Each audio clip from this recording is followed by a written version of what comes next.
Hi, everybody. This is Carl the Prado, A to Z Business IT. And today I wanted to talk about something I've talked about in the past, but it's really important. It affects a lot of us. It's shopping safely online. And so, obviously, as the change in the season happens, I've noticed in my household, especially since I have kids, requires shopping. And, so a lot of the things that we're doing here when we talk about online shopping is kind of the same stuff that you probably would do in the store as well. We need to make sure that we're doing some of these habits. So there's some things that I'm going to list that are mandatory that you should be looking at no matter what the situation are, and there's other things that are optional that are nice to have, and I'd still recommend doing them in most cases when possible.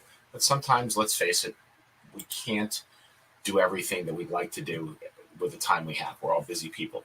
But the mandatory stuff is the stuff that's definitely going to help you stay safe, and the other stuff is nice to have. So before providing any information on a shopping website, stop for a second and ask yourself if anything seems unusual. And we can even take this to regular shopping. I mean, I don't know if you remember, there was a little electronics store that was like that used to be, there was Radio Shack. I'll name them. They're out of business, but they would, you go in there for a pack of batteries, and they'd want to know your blood type by the time that they were done. Well, it's the same for an online shopping center. Well, what do they need from you? Well, they probably need a payment process and where to ship the stuff. And outside of that, probably nothing else. The next thing you want to do is double check the URL. And URL is just a fancy word for the web address on your browser. Make sure that it's spelled correctly. One of the favorite tricks of spoofing a website is to have a simple, like Bank of America, they'd spoofed them a number of years ago. They'd added another N into the word bank, or they'd spelled the bank BONK of America, and people quickly browsed it and they didn't notice. But when you're starting to put your money, just make sure that your URL is spelled.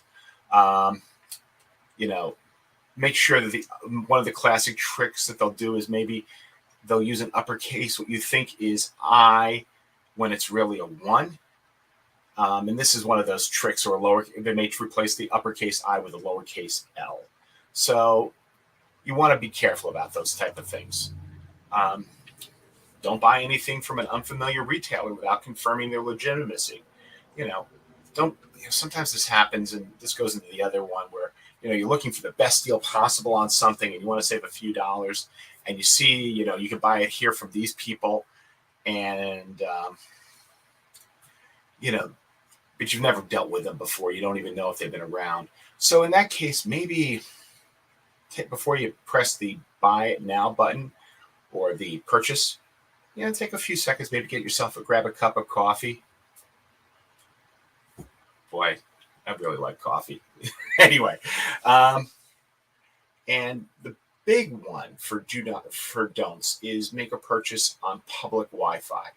So a lot of times when you pick up the phone, and I'll see this when you're doing you go into a location, they'll say, hey, it would be better if you pop on our Wi-Fi.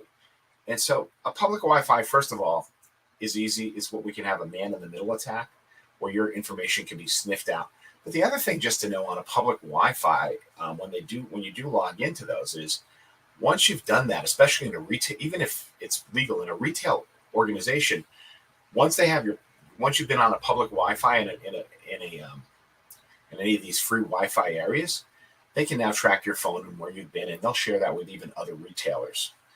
And that's by itself, public Wi-Fi is one of those things you want to avoid at all costs, unless you have a VPN. So if you have a VPN on your phone, then you can go ahead and use that. But if you're like most people, you don't. So in that case, you definitely want to avoid making purchases over Wi-Fi. It's strictly one of those things that's a must for me. Okay. Don't buy anything from third-party apps. That's another one. So if you're going to go to the official retailer's site, or, when I mean third-party, there are certain stores like, a big retailer like Best Buy or B&H in the electronic world, those are fine. But if you find you're wanting to buy a particular part and it's from a reseller you've never heard about, or through a special savings app, unless that's been really vetted, I wouldn't use those. Other thing is, don't save your credit card information into your online shopping account. It might seem very convenient, and I understand why we do it, because once we sign in, we feel like we can give them that information. But if they get breached, your credit card information is already gone. So if you already saved that information into the shopping head or cart, go ahead, go back into those accounts and delete that information. And finally, always ship to a secured location. One of the nice things with Amazon, if you don't have somebody at home and you want to avoid what we call the porch pirates, those guys will steal packages off your deck or whatever. You can drop things off into lockers in the northeast. They have Kohl's, which has lockers you can pick up your stuff from. The other places, FedEx and UPS will deliver to Walgreens Walgreens or to a FedEx. So you can always have that picked up if you don't have somebody who would be there to sign, or you're in an area where you feel like that's an issue. Again, another one is always use strong passwords with online shopping, and use a password manager like LastPass. Never give retailers, again, we were talking about, anything more than they need to process your transaction. Yeah, and always read the retailers' web pages, paying attention to special check boxes. You want to make sure that they don't sneak that little add-on that you didn't want to have. And always buy with credit cards, not debit cards. And the reason for that is credit card purchases are protected. You have a better chance of getting your money back, where debit cards, they can take your whole bank account. After shopping online, always check your financial accounts on a regular, periodic basis, like all of them. Every one of them. You should be doing this all the time, and not just during holiday and shopping seasons, but early detection can significantly limit your losses and frustrations. Optional. These are the things you should consider for additional protection.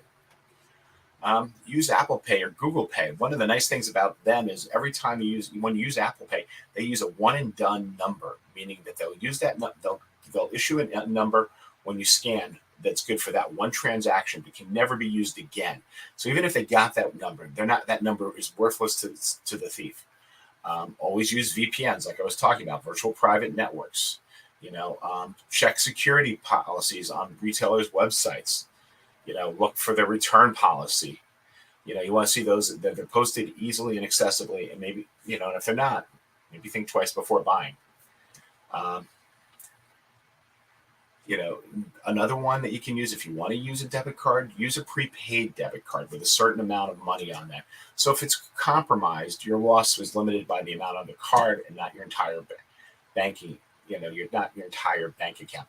So like everything else, good, what we call informational security stems from good habits. And all good habits, they're formed over time. So, don't get frustrated. Give yourself some time there. But these are good things for you to have in place. One of the other things that we wanted to make available for you, is there's a free resource for 15 other ways to stay secure. It's on my website. It's called 15ways.a2zbusinessit.com. I put the website in the description, in the notes here. And anyway, enjoy this holiday season. Enjoy the time with your family. I hope this helps you make sure that you have as much of an enjoyable time as possible. Thank you so much, and have a great day.